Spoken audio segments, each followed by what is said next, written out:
Hello, I'm Melissa Boggs, and welcome back to the Haslett Mansion in Wellston, Ohio. Tonight, we're sitting in the dining room, and I love this fireplace behind us. It's cast iron, and it's so unusual because it has chickens painted on it, little baby chickens. You might be able to see them behind me near the bottom here as little yellow dots. And this is one of my favorite Christmas trees that's here in the house. Tonight, we're going to get into the next chapter of Charles Dickens' classic book, A Christmas Carol. We are in stave 3 or chapter 3, the second of the three spirits. Awaking in the middle of a prodigiously rough snore and sitting up in the bed to get his thoughts together, Scrooge had no occasion to be told that the bell was again upon the stroke of 1. He felt that he was restored to consciousness in the right nick of time for the especial purpose of holding a conference with the second messenger dispatched to him through Jacob Marley's intervention. But finding that he turned uncomfortably cold when he began to wonder which of his curtains this new specter would draw back, he put them every one aside with his own hands, and lying down again, established a sharp lookout all around the bed. For he wished to challenge the spirit on the moment of its appearance, and did not wish to be taken by surprise and made nervous. Gentlemen of the free and easy sort, who plume themselves on being acquainted with a move or two, and being usually equal to the time of day, express the wide range of their capacity for adventure by observing that they are good for anything, from pitch and toss to manslaughter, between which opposite extremes, no doubt, there lies a tolerably wide and comprehensive range of subjects.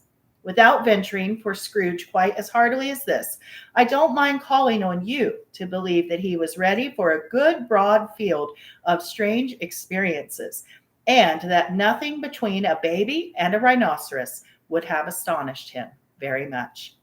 Now, being prepared for almost anything, he was not by any means prepared for nothing, and consequently, when the bell struck 1 and no shape appeared, he was taken with a violent fit of trembling. 5 minutes, 10 minutes, a quarter of an hour went by, yet nothing came.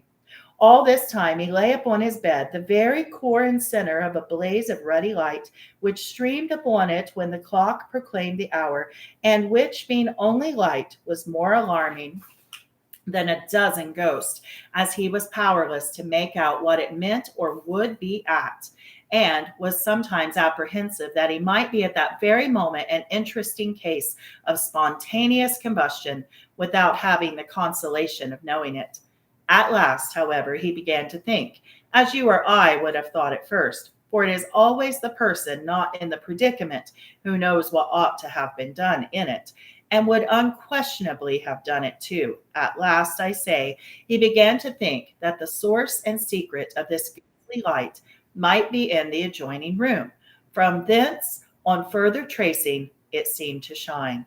This idea taking full possession of his mind, he got up softly and shuffled in his slippers to the door. The moment Scrooge's hand was on the lock, a strange voice called him by his name and bade him enter. He obeyed. It was his own room. There was no doubt about that, but it had undergone a surprising transformation. The walls and ceilings were so hung with living green that it looked a perfect grove, from every part of which bright gleaming berries glistened. The crisp leaves of holly, mistletoe, and ivy reflected back the light as if so many little mirrors had been scattered there, and such a mighty blaze went roaring up the chimney as that dull petrification of a hearth had never known in Scrooge's time or Marley's, or for many a winter season gone. Heaped up on the floor to form a land of throne were turkeys, geese, game, poultry, brawn, great joints of meat, sucking pigs, long wreaths of sausages, mince pies, plum puddings, barrels of oysters, red-hot chestnuts, cherry-cheeked apples, juicy oranges, luscious pears, immense twelfth cakes, and seething bowls of punch that made the chamber dim with their delicious steam.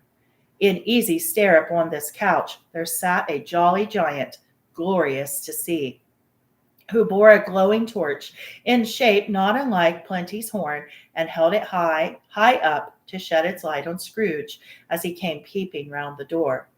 "Come in!" exclaimed the ghost. "Come in and know me better, man!" Scrooge entered timidly and hung his head before this spirit. He was not the dogged Scrooge he had been, and though the spirit's eyes were clear and kind, he did not like to meet them. "I am the ghost of Christmas present," said the spirit. "Look upon me." Scrooge reverently did so. It was clothed in one simple deep green robe or mantle bordered with white fur. This garment hung so loosely on the figure that its capacious breast was bare, as if disdaining to be warded or concealed by an artifice. Its feet, observable beneath the ample folds of the garment, were also bare, and on its head it wore no other covering than a holly wreath, set here and there with shining icicles. Its dark brown curls were long and free as its genial face, its sparkling eye, its open hand, its cheery voice, its unconstrained demeanor, and its joyful air. Girded around its middle was an antique scabbard, but no sword was in it, and the ancient sheath was eaten up with rust. "You have never seen the like of me before!" exclaimed the spirit. "Never," Scrooge made answer to it. "Have never walked forth with the younger members of my family, meaning, for I am very young, my elder brothers, born in these later years," pursed the phantom. "I don't think I have," said Scrooge. "I am afraid I have not. Have you had many brothers, spirit?" "More than 1,800, said the ghost. "A tremendous family to provide for," muttered Scrooge. The ghost of Christmas present rose. "Spirit," said Scrooge submissively, "conduct me where you will. I went forth last night on compulsion, and I learned a lesson which is working now. Tonight, if you have aught to teach me, let me profit by it. Touch my robe." Scrooge did as he was told, and held it fast. Holly, mistletoe, red berries, ivy, turkeys, geese, game, poultry, brawn, meat, pigs, sausages, oysters, pies, puddings, fruit, and punch all vanished instantly. So did the room, the fire, the ruddy glow, the hour of the night, and they stood in the city streets on Christmas morning, where, for the weather was severe, the people made a rough but brisk and not unpleasant kind of music, in scraping the snow from the pavement in front of their dwellings and from the tops of their houses, whence it was mad delight to the boys to see it come plumping down into the road below and splitting into artificial little snowstorms. The house fronts looked black enough, and the windows blacker, contrasting with the smooth white sheet of snow upon the roofs, and with the dirtier snow upon the ground, which last deposit had been plowed up in deep furrows by the heavy wheels of carts and wagons, furrows that crossed and recrossed each other hundreds of times, where the great streets branched off and made intricate channels, hard to trace, in the thick yellow mud and icy water. The sky was gloomy, and the shorter streets were choked up with a dingy mist, half thawed, half frozen, whose heavier particles descended in a shower of sooty atoms, as if all the chimneys in Great Britain had, by one consent, caught fire, and were blazing away to their dear heart's content. There was nothing very cheerful in the climate or the town, and yet there was an air of cheerfulness abroad that the clearest summer air and brightest summer sun might have endeavored to diffuse in vain. For the people who were shoveling away on the housetops were jovial and full of glee, calling out to one another from the parapets, and now and then exchanging a facetious snowball, better-natured missile, far than many a wordy jest, laughing heartily if it went right, and not less heartily if it went wrong. The poulterers' shops were still half open, and the fruiterers were radiant in their glory. There were great, round, pot-bellied baskets of chestnuts, shaped like the waistcoats of jolly old gentlemen, boiling at the doors and tumbling out into the street in their apoplectic opulence. There were ruddy, brown-faced, broad-girthed Spanish onions, shining in the fatness of their growth, like Spanish friars, and winking from their shelves in wanton slyness at the girls as they went by, and glanced demurely at the hung-up mistletoe. There were pears and apples, clustered high in blooming pyramids. There were bunches of grapes, made, in the shopkeeper's benevolence, to dangle from conspicuous hooks, that people's mouths might water gratis as they passed. There were piles of filberts, mossy and brown, recalling in their fragrance ancient walks among the woods, and pleasant shufflings ankle deep through withered leaves. There were Norfolk biffins, squab and swarthy, setting off the yellow of the oranges and lemons, and in the great compactness of their juicy persons, urgently entreating and beseeching to be carried home in paper bags and eaten after dinner. The very gold and silver fish set forth among these choice fruits in a bowl, though members of a dull and stagnant blooded race, appeared to know that there was something going on, and, to a fish, went gasping round and round their little world in slow and passionless excitement.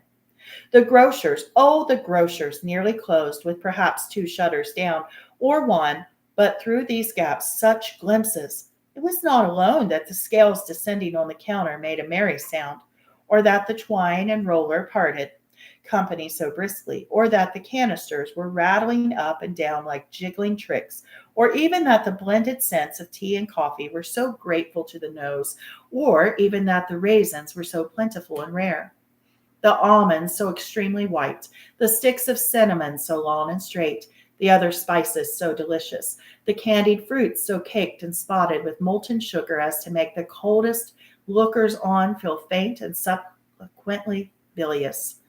Not was it that the figs were moist and pulpy, or that the French plums blushed in modest tartness from their highly decorated boxes, or that everything was good to eat and in its Christmas dress, but the customers were all so hurried and so eager in the hopeful promise of the day that they tumbled up against each other at the door, crashing their wicker baskets wildly, and left their purchases upon the counter, and came running back to fetch them, and committed hundreds of the like mistakes in the best humor possible, while the grocer and his people were so frank and fresh that the polished hearts with which they fastened their aprons behind might have been their own, worn outside for general inspection and for Christmas dolls to peck at, if they chose. But soon the steeples called good people all to church and chapel, and away they came, flocking through the streets in their best clothes and with their gayest faces. And at the same time there emerged from scores of bystanders, lanes, and nameless turnings, innumerable people, carrying their dinners to the bakers' shops. The sights of these poor revelers appeared to interest the spirit very much, for he stood with Scrooge beside him in a baker's doorway, and taking off the covers as their bearers passed, sprinkled incense on their dinners from his torch. And it was a very uncommon kind of torch, for once or twice, when there were angry words between some dinner carriers who had jostled each other, he shed a few drops of water on them from it, and their good humor restored directly. For they said it was a shame to quarrel upon Christmas Day, and so it was. God love it, so it was. In time, the bells ceased and the bakers were shut up. And yet there was a genial shadowing forth of all these dinners, and the progress of their cooking in the thawed blotch of wet above each baker's oven, where the pavement smoked as if its stones were cooking too. Is there a peculiar flavor in what you sprinkle from your torch? Asked Scrooge. There is, my own. Would it apply to any kind of dinner on this day? Asked Scrooge. To any kindly given, to a poor one most. Why to a poor one most? Said Scrooge. Because it needs it most. Spirit, said Scrooge, after a moment's thought, I wonder you, of all the beings in the many worlds about us, should desire to cramp these people's opportunities of innocent enjoyment. I, cried the spirit, you would deprive them of their means of dining every seventh day, often the only day on which they can be said to dine at all, said Scrooge, wouldn't you? I, cried the spirit. You seek to close those places on the seventh day, said Scrooge, and it comes to the same thing. I seek, exclaimed the spirit. Forgive me if I'm wrong. That has been done in your name, or at least in that of your family, said Scrooge. There are some upon this earth of yours, returned the spirit, who claim to know us, and who do their deeds of passion, pride, ill will, hatred, envy, bigotry, and selfishness in our name, who are as strange to us and all our kith and kin as if they had never lived. Remember that, and change their doings on themselves, not us. Scrooge promised that he would, and they went on invisible as they had been before into the suburbs of the town. It was a remarkable quality of the ghost, which Scrooge had observed at the baker's, that notwithstanding his gigantic size, he could accommodate himself to any place with ease, and that he stood beneath a low roof quite as gracefully and like a supernatural creature as it was possible he would have done in any lofty hall. And perhaps it was the pleasure the good spirit had in showing off this power of his, or else it was in his own land, generous, hearty nature, and his sympathy with all poor men that led him straight to Scrooge's clerks. For there he went, and took Scrooge with him, holding to his robe, and on the threshold of the door the spirit smiled, and stopped to bless Bob Cratchit's dwelling with the sprinklings of his torch. Think of that. Bob had but 15 bob a week himself. He pocketed on Saturdays but 15 copies of his Christian name, and yet the ghost of Christmas present blessed his 4-roomed house. Then up rose Mrs. Cratchit, Cratchit's wife, dressed out but poorly in a twice-turned gown, but brave in ribbons, which are cheap and made a goodly show for sixpence. And she laid the cloth, assisted by Belinda Cratchit, second of her daughters, also brave in ribbons, while Master Peter Cratchit plunged a fork into the saucepan of potatoes, and getting the corners of his monstrous shirt collar, Bob's private property, conferred upon his son and heir in honor of the day, into his mouth, rejoiced to find himself so gallantly attired, and yearned to show his linen in the fashionable parks. And now 2 smaller Cratchits, boy and girl, came tearing in, screaming that outside the baker's they had smelled the goose and known it for their own, and basking in luxurious thoughts of sage and onion. These young Cratchits danced about the table and exalted Master Peter Cratchit to the skies, while he, not proud, although his collars nearly choked him, blew the fire until the slow potatoes, bubbling up, knocked loudly at the saucepan lid to be let out and peeled. "What has ever got your precious father, then?" said Mrs. Cratchit, "and your brother, Tiny Tim? And Martha wasn't as late last Christmas Day by half an hour." "Here's Martha, mother," said a girl, appearing as she spoke. "Here's Martha, mother," cried the 2 young Cratchits. "Hurrah! There's such a goose, Martha." "Why, bless your heart alive, my dear, how late you are," said Mrs. Cratchit, kissing her a dozen times, and taking off her shawl and bonnet for her with officious zeal. "We'd a deal of work to finish up last night," replied the girl, "and had to clear away this morning, mother." "Well, never mind so long as you are come," said Mrs. Cratchit. "Sit ye down before the fire, my dear, and have a warm, Lord bless ye." "No, no, there's father coming," cried the 2 young Cratchits, who were everywhere at once. "Hide, Martha, hide." "Well, never mind so long as you are come," said Mrs. Cratchit. "Sit ye down before the fire, my dear, and have a warm, Lord bless ye." So Martha hid herself, and in came little Bob the father, with at least 3 feet of comforter, exclusive of the fringe, hanging down before him, and his threadbare clothes darned up and brushed to look seasonable, and Tiny Tim upon his shoulder.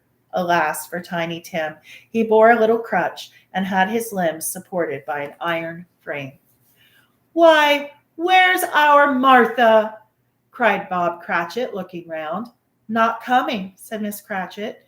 "Not coming," said Bob, with a sudden declension in his high spirits, for he had been Tim's blood horse all the way from church, and had come home rampant.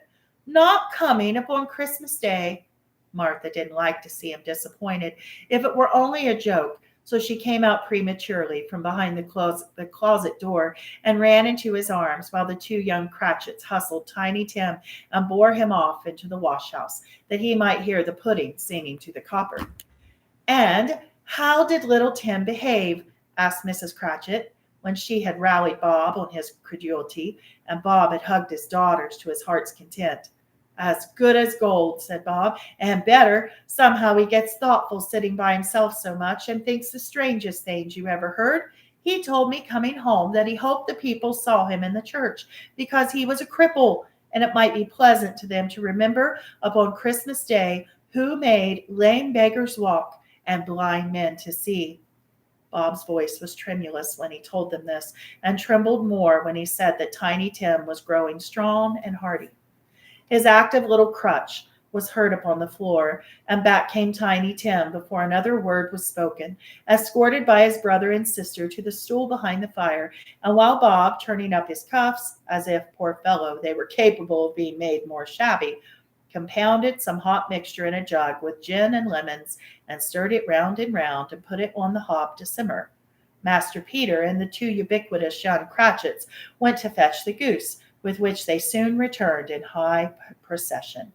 Such a bustle ensued that you might have thought a goose the rarest of all birds, a feathered phenomenon, to which a black swan was a matter of course, and in truth it was something very like it in that house. Mrs. Cratchit made the gravy, ready beforehand in a little saucepan, hissing hot. Master Peter mashed the potatoes with an incredible vigor. Miss Belinda sweetened up the apple sauce. Martha dusted the hot plates. Bob took Tiny Tim beside him in a tiny corner of the table. The two young Cratchits sat chairs for everybody, not forgetting themselves, and mounting guard upon their post, crammed spoons into their mouths, lest they should shriek for goose before their turn came to be helped. At last the dishes were set on, and grace was said.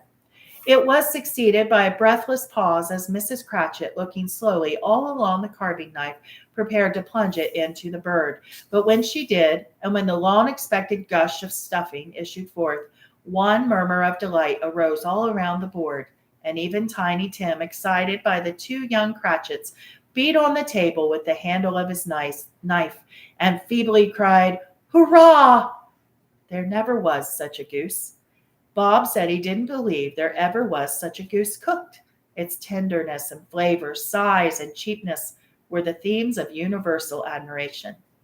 Eked out by applesauce and mashed potatoes, it was a sufficient dinner for the whole family. Indeed, as Mrs. Cratchit said with a great delight, surveying one small atom of a bone upon the dish, they hadn't ate it all at last. Yet everyone had enough, and the youngest Cratchits in particular were steeped in sage and onion to the eyebrows. But now, the plates being changed by Miss Belinda, Mrs. Cratchit left the room alone, too nervous to bear witness, to take the pudding up and bring it in. Suppose it should not be done enough? Suppose it should break in turning out? Suppose somebody should have got over the wall of the backyard and stolen it while they were merry with the goose? A supposition at which two young Cratchits became livid. All sorts of horrors were supposed. Hello! A great deal of steam. The pudding was out of the copper. A smell like a washing day. That was the cloth. A smell like an eating house and a pastry cook's next door to each other, with a laundress next door to that. That was the pudding. In half a minute, Mrs. Cratchit entered, flushed but smiling proudly, with the pudding, like a speckled cannonball, so hard and firm, blazing in half a quartern of ignited brandy, and bedight with Christmas holly stuck into the top. Oh, a wonderful pudding. Bob Cratchit said, and calmly too, that he regarded it as the greatest success achieved by Mrs. Cratchit since their marriage. Mrs. Cratchit said that, now the weight was off her mind, she would confess she had her doubts about the quantity of flour. Everybody had something to say about it, but nobody said or thought it was at all a small pudding for a large family. It would have been flat heresy to do so. Any Cratchit would have blushed to hint at such a thing. At last the dinner was all done. The cloth was cleared, the hearth swept, and the fire made up, the compound in the jug being tasted and considered to be perfect. Why, I went to the wrong page.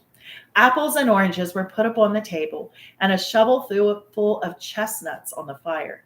Then all the Cratchit family drew round the hearth in what Bob Cratchit called a circle, meaning half of one. And at Bob Cratchit's elbow stood the family display of glass, 2 tumblers and a custard cup without a handle. These held the hot stuff from the jug, however, as well as golden goblets would have done, and Bob served it out with beaming looks, while the chestnuts on the fire sputtered and crackled noisily. Then Bob proposed, "A Merry Christmas to us all, my dears. God bless us," which all the family re-echoed. "God bless us, every one," said Tiny Tim, the last of all. He sat very close to his father's side, upon his little stool. Bob held his withered little hand in his, as if he loved the child and wished to keep him by his side, and dreaded that he might be taken from him. "Spirit," said Scrooge, with an interest he had never felt before, "tell me if Tiny Tim will live." "I see a vacant seat," replied the ghost, "in the poor chimney corner, and a crutch without an owner, carefully preserved. If these shadows remain unaltered by the future, the child will die." "No, no," said Scrooge. "Oh, no, kind spirit, say he will be spared." "If these shadows remain unaltered by the future, none other of my race," returned the ghost, "will find him here. What then? If he be like to die, he had better do it, and decrease the population." Scrooge hung his head to hear his own words quoted by the spirit, and was overcome with penitence and grief. "Man," said the ghost, "if man you be in heart, not adamant, forbear that wicked cant until you have discovered what the surplus is, and where it is. Will you decide what men shall live, Scrooge, what men shall die? It may be that in the sight of heaven you are more worthless and less fit to live than millions like this poor man's child. Oh, God, to hear the insect on the leaf pronouncing on the too much life among his hungry brothers in the dust." Scrooge bent before the ghost rebuke, and trembling cast his eyes upon the ground, but he raised them speedily on hearing his own name. "Mr. Scrooge," said Bob. "I'll give you Mr. Scrooge, the founder of the feast." "The founder of the feast, indeed," cried Mrs. Cratchit, reddening. "I wish I had him here. I'd give him a piece of my mind to feast upon, and I hope he'd have a good appetite for it." "My dear," said Bob, "the children! Christmas Day!" "It should be Christmas Day, I am sure," said she, "on which one drinks the health of such an odious, stingy, hard, unfeeling man as Mr. Ebenezer Scrooge. You know he is, Robert. Nobody knows it better than you do, poor fellow." "My dear," was Bob's mild answer, "it's Christmas Day." "I'll drink his health for your sake and the day's," said Mrs. Cratchit, "not for his. Long life to him, a Merry Christmas and a Happy New Year. He'll be very merry and very happy, I have no doubt." The children drank the toast after her. It was the first of their proceedings which had no heartiness in it. Tiny Tim drank it last of all, but he didn't care twopence for it. Scrooge was the ogre of the family.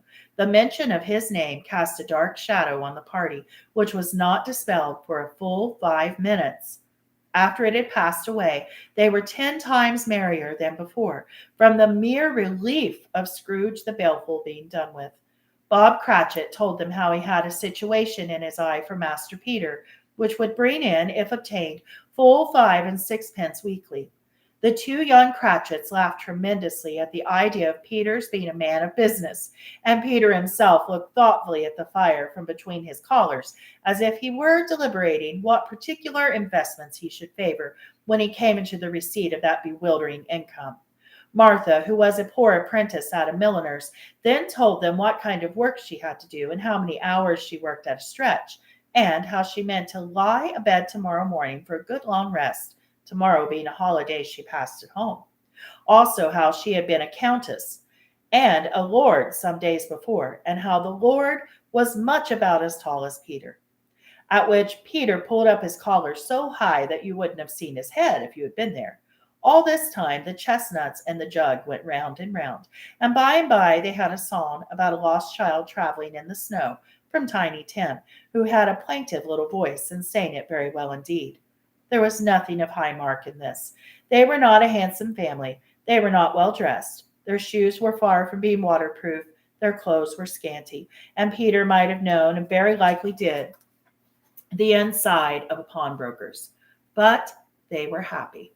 They were grateful. They were pleased with one another, and contented with the time. And when they faded and looked happier yet in the bright sprinklings of the spirit's torch at parting, Scrooge had his eye upon them, and especially on Tiny Tim, until the last.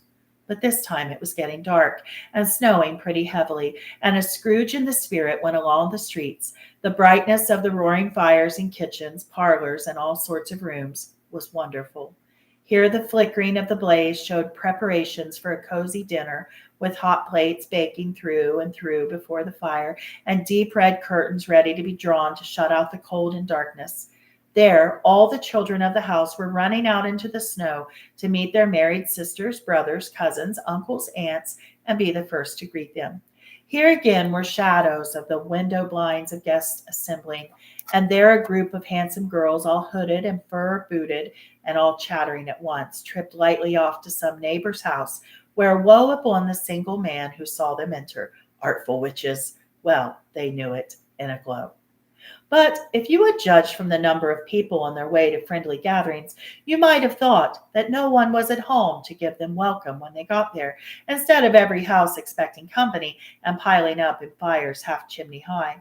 Blessings on it, how the ghost exulted, how it bared in breadth of breast, and opened its capacious palm, and floated on outpouring with a generous hand, its bright and harmless mirth on everything within its reach.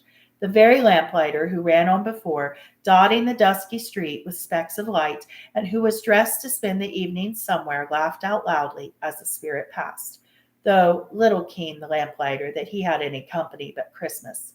And now, without a word of warning from the ghost, they stood upon a bleak and desert moor where monstrous masses of rude stone cast about as though it were the burial place of giants, and water spread itself wheresoever it listed, or would have done so, but for the frost that held its prisoner, and nothing grew but moss and furze and coarse, rank grass.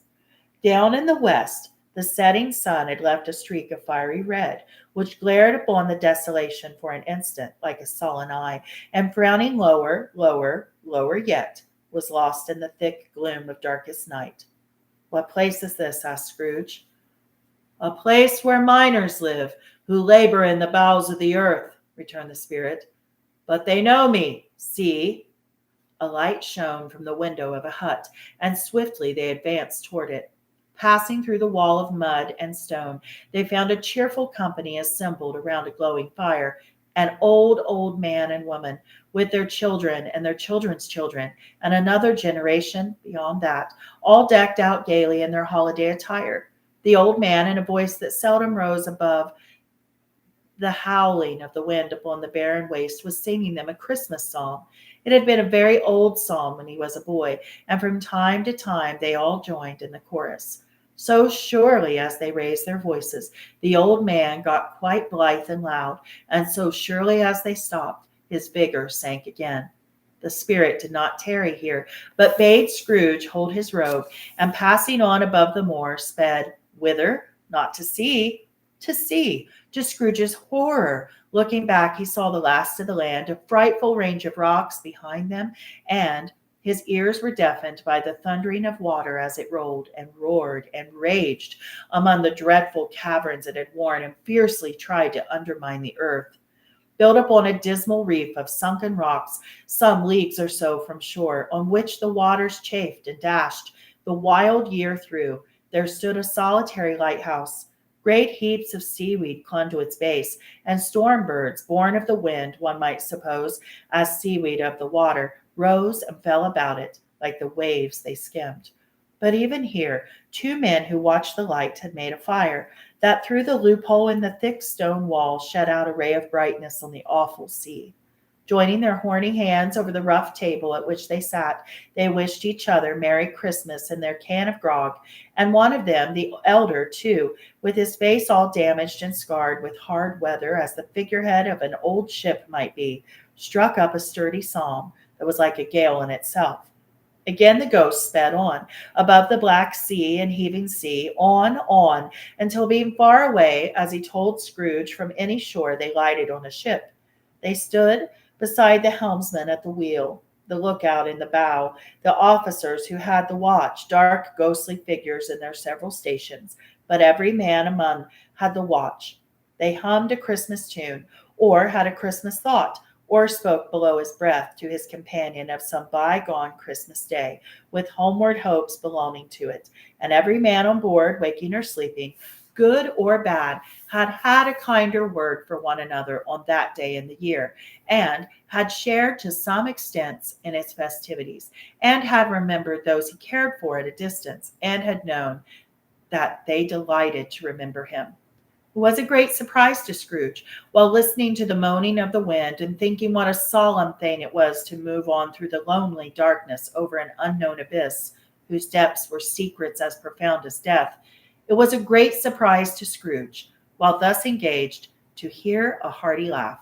It was a much greater surprise to Scrooge to recognize it as his own nephew's, and to find himself in a bright, dry, gleaming room with the Spirit standing smiling by his side, and looking at that same nephew with approving affability. "Ha, ha, ha!" laughed Scrooge's nephew. "Ha, ha, ha! If you should happen, by any unlikely chance, to know a man more blessed in a laugh than Scrooge's nephew, all I can say is, I should like to know him too. Introduce him to me, and I'll cultivate his acquaintance. It is a fair, even-handed, noble adjustment of things, that while there is infection and disease and sorrow, there is nothing in the world so irresistibly contagious as laughter and good humor." When Scrooge's nephew laughed in this way, holding his sides, rolling his head, and twisting his face into the most extravagant contortions, Scrooge's niece by marriage laughed as heartily as he, and their assembled friends, being not a bit behindhand, roared out hastily, "Ha, ha, ha! Oh, he said that Christmas was a humbug, as I live!" cried Scrooge's nephew. "He believed it too." "More shame for him, Fred," said Scrooge's niece indignantly. "Bless those women. They never do anything by halves. They are always in earnest." She was very pretty, exceedingly pretty, with a dimpled, surprised-looking, capital face, a ripe little mouth that seemed made to be kissed, as no doubt it was, all kinds of good little dots about her chin that melted into one another when she laughed, and the sunniest pair of eyes you ever saw in any little creature's head. Altogether, she was what you would have called provoking, you know, but satisfactory too. Oh, perfectly satisfactory. "He's a comical old fellow," said Scrooge's nephew. "That's the truth, and not as pleasant as he might be. However, his offenses carry their own punishment, and I have nothing to say against him." "I'm sure he is very rich, Fred," hinted Scrooge's niece. "At least you always tell me so." "What of that, my dear?" said Scrooge's nephew. "His wealth is of no use to him. He doesn't do any good with it. He doesn't make himself comfortable with it. He hasn't the satisfaction of thinking, I don't know, that he is ever going to benefit us with it." "I have no patience with him," said Scrooge's niece. Scrooge's niece's sisters and all the other ladies expressed the same opinion. "Oh, I have," said Scrooge's nephew. "I'm sorry for him. I couldn't be angry with him if I tried. Who suffers by his ill whims? Himself, always. Here, he takes it into his head to dislike us, and he won't come and dine with us. What's the consequence? He doesn't lose much of a dinner." "Indeed, I think he has lost a very good dinner," interrupted Scrooge's niece. Everybody else said the same, and they must be allowed to have been competent judges, because they had just had dinner, and with the dessert upon the table were clustered around the fire by lamplight. "Well, I am very glad to hear it," said Scrooge's nephew, "because I haven't any great faith in these young housekeepers. What do you say, Topper?" Topper had clearly got his eye upon one of Scrooge's niece's sisters, for he answered that a bachelor was a wretched outcast who had no right to express an opinion on the subject. Whereat Scrooge's niece's sister, the plump one with the lace rucker, not the one with the roses, blushed. "Do go on, Fred," said Scrooge's niece, clapping her hands. "He never finishes what he begins to say. He's such a ridiculous fellow." Scrooge's nephew reveled in another laugh, and it was impossible to keep the infection off. Though the plump sister tried hard to do it with an aromatic vinegar, his example was unanimously followed. "I was only going to say," said Scrooge's nephew, "that the consequence of him taking a dislike to us and not making merry with us is, as I think, that he loses some pleasant moments, which could do him no harm. I'm sure he loses pleasant companions more than he can find in his own thoughts, either in his old moldy office or his dusty chambers. I mean to give him the same chance every year, whether he likes it or not, for I pity him. He may rail at Christmas till he dies, but he can't help thinking better of it. I defy him. If he finds me going there in good temper, year after year, and saying, Uncle Scrooge, how are you? If it only puts him in the vein to leave his poor clerk 50 pounds, that's something. And I think I should. I think I shook him yesterday. It was their turn to laugh now at the notion of his shaking Scrooge, but being thoroughly good-natured and not much caring what they laughed at, so that they laughed at any rate, he encouraged them in their merriment and passed the bottle joyously. After tea, they had some music, for they were a musical family and knew what they were about when they sang a glee or catch, I can assure you, especially Topper, who could growl away in the bass like a good one and never swell the large veins in his forehead or get red in the face over it. Scrooge's niece played well upon the harp and played among other tunes a simple little air, a mere nothing, you might learn to whistle it in 2 minutes, which had been familiar to the child who fetched Scrooge from the boarding school, as he had been reminded by the ghost of Christmas past. When this strain of music sounded, all the things that Ghost had shown them came upon his mind. He softened more, and thought that if he could have listened to it often years ago, he might have cultivated the kindness of life for his own happiness with his own hands, without resorting to the sexton's spade that buried Jacob Marley. But they didn't deserve the whole evening to music. After a while, they played at forfeits, for it is good to be children sometimes, and never better than at Christmas, when its mighty founder was a child himself. Stop! There was first a game at Blindman's Bluff. Of course there was, and I no more believe Topper was really blind than I believe he had eyes in his boots.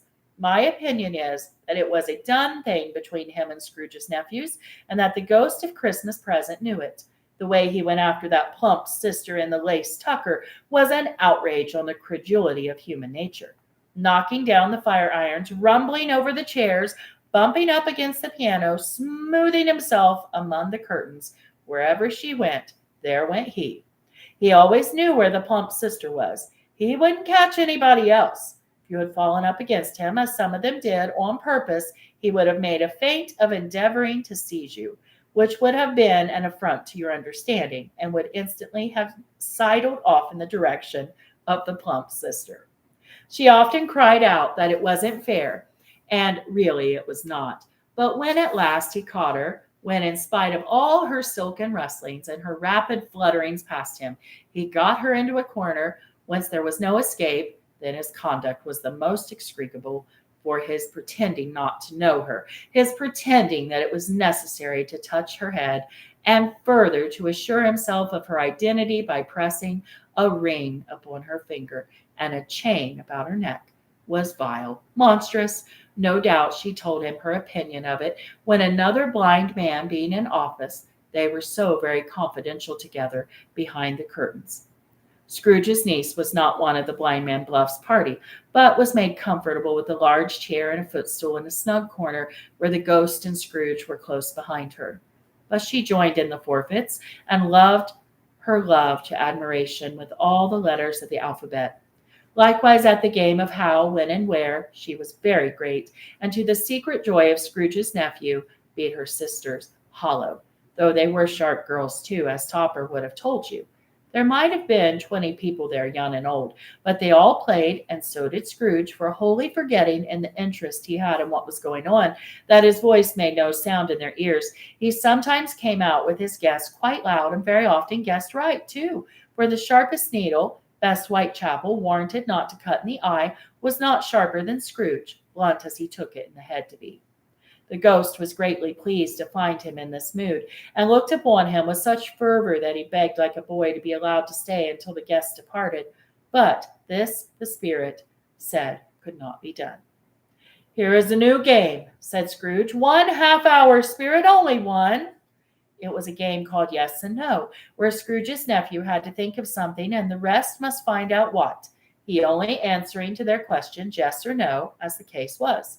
The brisk fire of questioning to which he was exposed elicited from him that he was thinking of an animal, a live animal, rather disagreeable animal, a savage animal, an animal that growled and grunted sometimes and talked sometimes and lived in London and walked about the streets and wasn't made a show of and wasn't led by anybody and didn't live in a menagerie and was never killed in a market and was not a horse or a donkey or a cow or a bull or a tiger or a dog or a pig or a cat or a bear. At every fresh question that was put to him, this nephew burst into a fresh roar of laughter, was so inexpressibly tickled that he was obliged to get up off the sofa and stamp. At last the plump sister, falling into a similar state, cried out, "I have found it out. I know what it is, Fred. I know what it is." "What is it?" cried Fred. "It's your Uncle Scrooge," which it certainly was. Admiration was the universal sentiment, though some objected that the reply to, "Is it a bear?" ought to have been yes, as the answer in the negative was sufficient to have diverted their thoughts from Mr. Scrooge, supposing they had ever had any tendency that way. "He has given us plenty of merriment, I am sure," said Fred, "and it wouldn't be ungrateful not to drink his health. Here is a glass of mulled wine ready in our hand at the moment, and I say Uncle Scrooge." "Well, Uncle Scrooge," they cried. "A Merry Christmas and a Happy New Year to the old man wherever he is," said Scrooge's nephew. "He wouldn't take it from me, but may he have it nevertheless. Uncle Scrooge!" Uncle Scrooge had imperceptibly become so gay and light of heart that he would have pledged the unconscious company in return and thanked them in an inaudible speech if the ghost had given him time. But the whole scene passed off in the breath of the last words spoken by his nephew, and he and the spirit were again upon their travels. Much they saw, and far they went, and many homes they visited, but always with a happy end. The spirits stood beside sick beds, and they were cheerful on foreign lands, and they were close at home by struggling men, and they were patient in their greater hope by poverty, and it was rich, in almshouses, hospital, a jail, in misery's every refuge, where vain men and his little brief authority had not made fast the door and barred the spirit out. He left his blessing and taught Scrooge his precepts. It was a long night, if it were only a night, but Scrooge had his doubts of this, because the Christmas holidays appeared to be condensed into the space of time they passed together. It was strange, too, that while Scrooge remained unaltered in his outward form, the ghost grew older, clearly older. Scrooge had observed this change, but never spoke of it until they left a children's 12th night party. When looking at the spirit as they stood together in an open place, he noticed that its hair was gray. "Are spirits' lives so short?" asked Scrooge. "My life upon this globe is very brief," replied the ghost. "It ends tonight." "Tonight!" cried Scrooge. "Tonight at midnight. Hark! The time is drawing near." The chimes were ringing the 11:15 at that moment. "Forgive me if I am not justified in what I ask," said Scrooge, looking intently at the spirit's robe, "but I see something strange and not belonging to yourself protruding from your skirts. Is it a foot or a claw?" "It might be a claw, for the flesh there is upon it," was the spirit's sorrowful reply. "Look here." From the foldings of its robe it brought 2 children, wretched, abject, frightful, hideous, miserable. They knelt down at its feet and clung upon the outside of its garment. "Oh, man, look here! Look down here!" exclaimed the ghost. They were a boy and girl, yellow, meager, ragged, scowling, wolfish, but prostrate too in their humility. Where graceful youth should have filled their features out and touched them with its freshest tints, a stale and shriveled hand like that of age had pinched and twisted them and pulled them into shreds. Where angels might have sat enthroned, devils lurked and glared out menacing. No change, no degradation, no perversion of humanity in any grade, through all the mysteries of wonderful creation, has monsters half so horrible and dread. Scrooge started back appalled, having them shown to him in this way. He tried to say they were fine children, but the words choked themselves rather than be parties to a lie of such enormous magnitude. Spirit, are they yours? Scrooge could say no more. They are man's, said the spirit, looking down upon him, and they cling to me, appealing from their fathers. This boy is ignorance. This girl is want. Beware of them both, and of all their degree. But most of all, beware this boy, for on his brow I see that written which is doom, unless the writing be erased. Deny it, cried the spirit, stretching out his hand toward the city. Slander those who tell it ye. Admit it for your facetious purposes, and make it worse, and bide the end. Have they no refuge or resource? Cried Scrooge. Are there no prisons? Said the spirit, turning on him for the last time with his own words. Are there no workhouses? The bell struck 12. Scrooge looked about him for the ghost and saw it not. As the last stroke ceased to vibrate, he remembered the prediction of old Jacob Marley, and lifting up his eyes, beheld a solemn phantom, draped, hooded, coming like a mist along the ground toward him. That's the end of chapter 3. We'll see you next time.